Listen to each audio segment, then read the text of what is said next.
যে মানুষটাকে এইভাবে দুটো কাঠের উপরে দাঁড় করিয়ে এই হাতে একটা পেরেক, এই হাতে একটা পেরেক, বুকে একটা পেরেক, পায়ে দুটো পেরেক, কপালে একটা পেরেক মেরে দেওয়া হয়েছে, এইভাবে দাঁড়িয়ে আছে, তাই তো?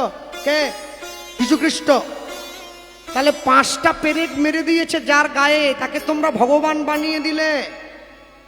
আজ থেকে 5,500 বছর বেশি আগে কুরুক্ষেত্রের মাঠে পিতামহ ভীষ্মকে যে অর্জুন তীরের উপরে শুইয়ে রেখেছিল, তাকে তোমরা কি বানাবে? মনে রাখবে, সনাতন ধর্মে যাদের জন্ম হয়েছে তারা কোনোভাবেই অন্য ধর্ম, নিজের ধর্ম পরিত্যাগ করবে না। নিজের ধর্মে মরণও ভালো, অপরের ধর্ম নকল করা মোটেই ভালো কাজ নয়। শ্রবাণৌ স্বধর্ম বিগুণৌ পরধর্মাৎ সনুষ্ঠিতাৎ স্বধর্মে নিধনং শ্রেয় পরধর্ম ভয়াবহ। আমেরিকার থেকে লক্ষ লক্ষ খ্রিস্টান এসে নবদ্বীপে মায়াপুরে ইস্কনে হরে কৃষ্ণ বলতে পারে, হরে কৃষ্ণ হরে কৃষ্ণ উচ্চারণই হয় না, তবু বলে। কেন জানেন? যারা বলতে পারে না তারা বলে, আমরা বলতে পারি কিন্তু বলি না। নিজের ধর্ম পরিত্যাগ করো না।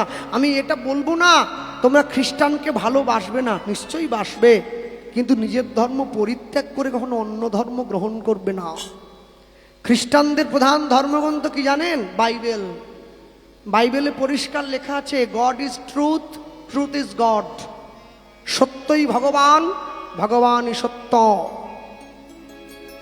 আর সনাতন ধর্মে শ্রীমদ্ ভাগবতে লক্ষ লক্ষ বছর আগে লেখা হয়ে আছে, সত্যং পরম ধীমহি।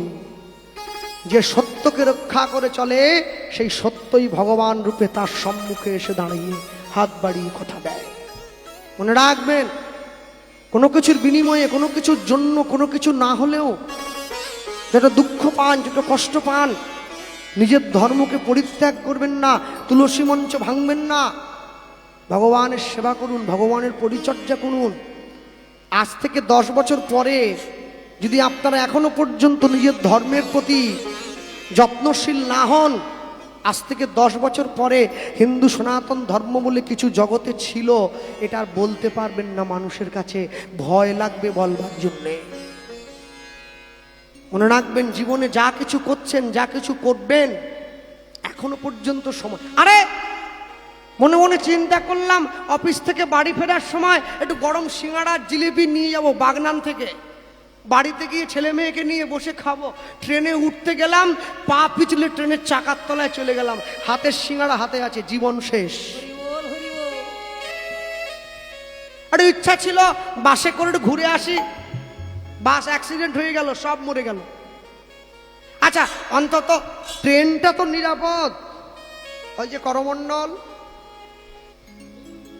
সব শেষ হয়ে গেছে, লাস্টে বাকি ছিল এরোপ্লেন আহমেদাবাদ।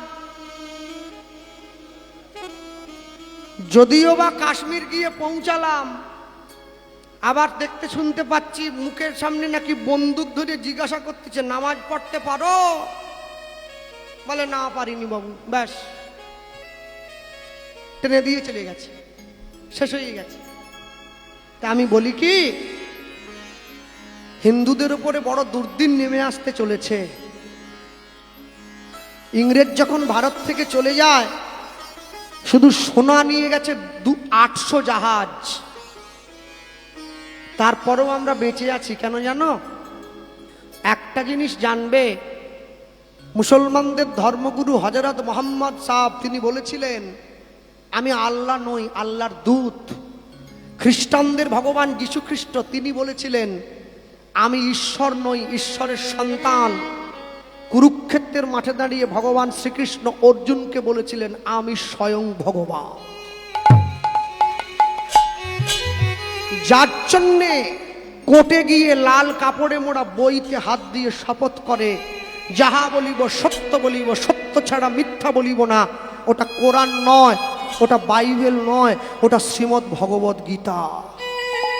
যারা কোর্টে গীতা রেখেছে তারা জানে, ইহজগতের কোর্টে গীতায় হাত দিয়ে মিথ্যে বললেও তুমি মুক্তি পেয়ে যেতে পারো, ঈশ্বরের কোর্টে বিচারটা তোলা থাকবে, ঠিক সময়ে গিয়ে তোমাকে বিচারের ফলটা নিয়ে নিতে হবে। হরি বল, হরি বল। তাই খুব সাবধান।